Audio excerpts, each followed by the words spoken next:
Magandang umaga po, magandang tanghali, magandang hapon, magandang gabi sa inyo pong lahat, mga ka-all around husband. Welcome to my vlog. Sa hindi pa po nag-subscribe ng aking YouTube channel, paki-subscribe naman po ng aking YouTube channel. Maraming salamat po sa inyo. Ito yung ka-all around husband nyo na nagbibigay tips at mga impormasyon sa aking pagbablog. Ingatan po tayo ng Panginoong Diyos at igawad sa atin ng magandang kalusugan, kalakasan sa ating pong mga buhay. God bless everyone. God bless the Philippines. Mga ka-all around husband, kunin po natin itong kalamansi, itatanim po natin doon sa likod ng bahay para pag lumaki to at mamunga, hindi na tayo bibili ng kalamansi sa palengke dahil may tanim na tayo. Pag mamunga ito mga mangga, binigay po ito sa atin, itatanim din po natin doon sa kabila ito. Yan, mga mangga, yan, bisel, aloe vera, mangga din po ito Chico po, binigay din po ito sa atin. So pag malinis na po doon sa bukid sa kabila, pwede na po natin ito itatanim. Diyan na muna yan kasi hindi pa natin na ready yung doon sa kabila sa bukid. Ito muna itatanim natin, kukunin muna natin itong kalamansi. Ayan po, kalamansi, dami po ito guys. Itatanim po natin ito.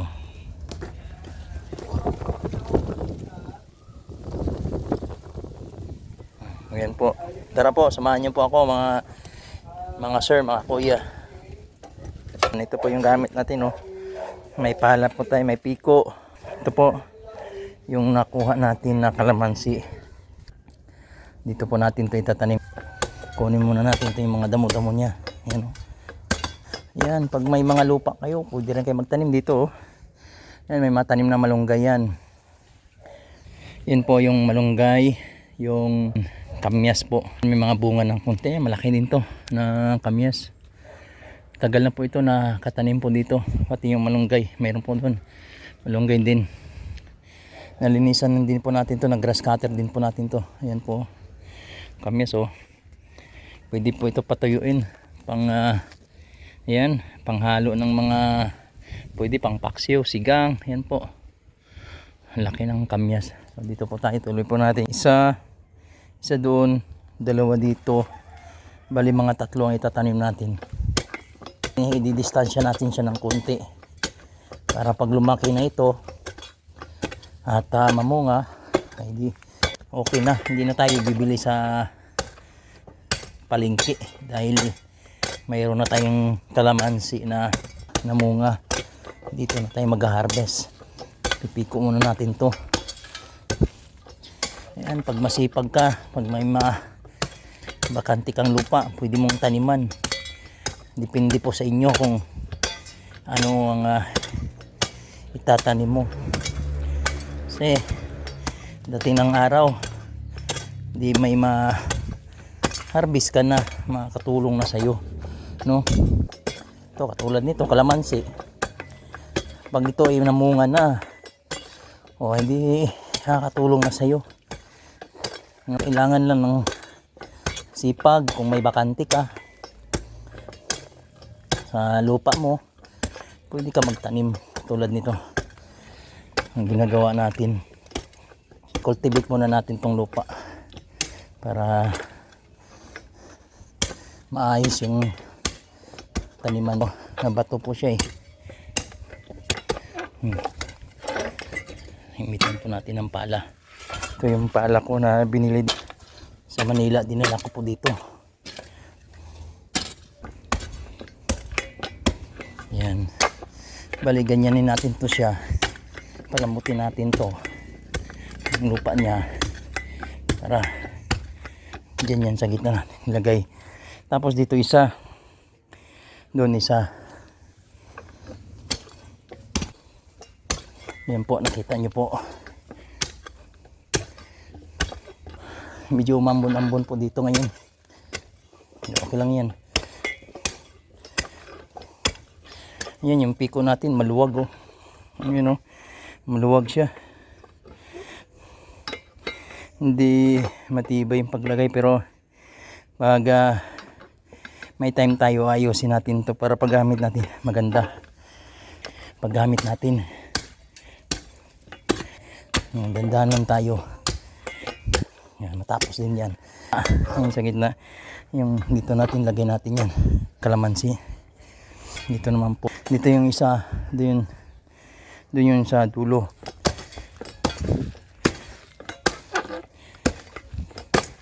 Yan, medyo matigas yung mabato po eh. Bilang dandahan tayo. Pagka may tanim po tayo, pagdating ng araw, may aanihin din tayo. Ano po? Dito naman tayo sa bila. Yan. Tingnan natin. Medyo matigas. Mamaya, tapos natin magtanim. Lagyan natin ng tubig yan. Buhusan po natin ng tubig para mabuhay. Bilhin natin kay ate na baka uwi kami, siya na po yung magdidilig para hindi po mamatay. Yan yung mga damo. Yung pangatlo ito, matigas po eh kasi may mga bato-bato po. Okay lang yan, gandaan lang po tayo. Babasahin po natin bago natin taniman. Ayan hose, yan tubig. Yan, babasahin muna natin itong yung ginawa natin, kinortibit natin. Yan, bago natin itatanim yung kalamansi para may tubig po siya. Ganun lang po, no? Para hindi po mamatay. Doon naman sa kabila para may masipsip po siya. Ito naman po, saka na natin itanim pagbasa na po siya. Yan naman po sa kabila, bali tatlo ang ginawa natin pagtataniman. Yun po, tapos dyan sa gitna natin yan itatanim mamaya maya. Ito po yung kalamansi na itatanim po natin. Yan po, pag mabuhay na yan dito at magbunga, mayroon na po tayong ma-harvest na kalamansi po. So ito na po yung itatanim natin. Gawin po natin ay dalawa-dalawa po. Pwede naman po tatlo, yung malalaki. Ito po. Ito. Yan po, dalawa din dyan. Doon naman sa kabila, dalawa din po. Or pwede natin gawin tatlo. Ayan po, tatlo. Doon sa tatlo. Lagyan din po natin ng isa. Ayan, tatlo dyan. So, yan po. Lagyan natin sa gitna to kasi basa na po ito. Ayan po.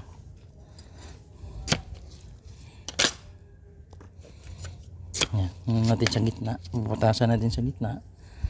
Ayan po siya.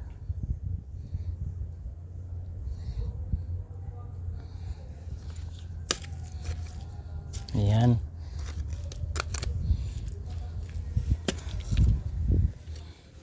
Nabasa yung lupa po.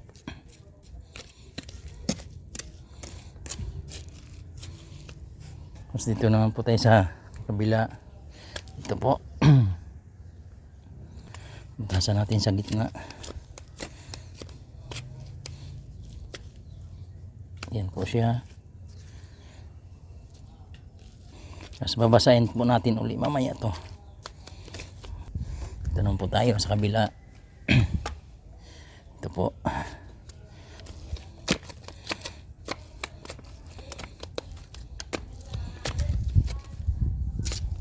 Yan po siya. Okay na po. Ayan yung tanim natin na kalamansi. Ito po. Yan po. Ito naman po. Linisan natin yung tabi-tabi niya para wala po siyang damo. Kasi uuwi po tayo ng Maynila o para malinis yan dyan, hindi maka-penetrate yung damo. Mabuhay na po yung kalamansi natin na tinatanim. Yan po, yun doon sa dulo. Marami pang damo doon. So, kailangan natin kunin yun. So, para wala siyang damo dyan sa gilid. Ayan po, linisan natin doon. Doon pa, sa gilid. Sa gilid, ayan. Para malinis. Tapos, kukuha po tayo ng kahoy. Lagyan po natin, tutusukan po natin yan. Doon sa dulo. Dito sa pangalawa, pangatlo. Tutusukan po natin yan. Ayan po, malinis na po siya. Tanin natin na kalamansi. Meron siyang palatandaan na may talim. Yan, tutusok natin yan mamaya doon. 3 po yung gagawin natin. Ito pa po. Hitiin po natin to dito. Ito, pangatlo. Ito na po, tutusok po natin yan dito sa gilid para may palatandaan na may tanim po dito. Ito naman po yung pangalawa. Taliman pa natin to. Yan, talim na po siya. Yan po.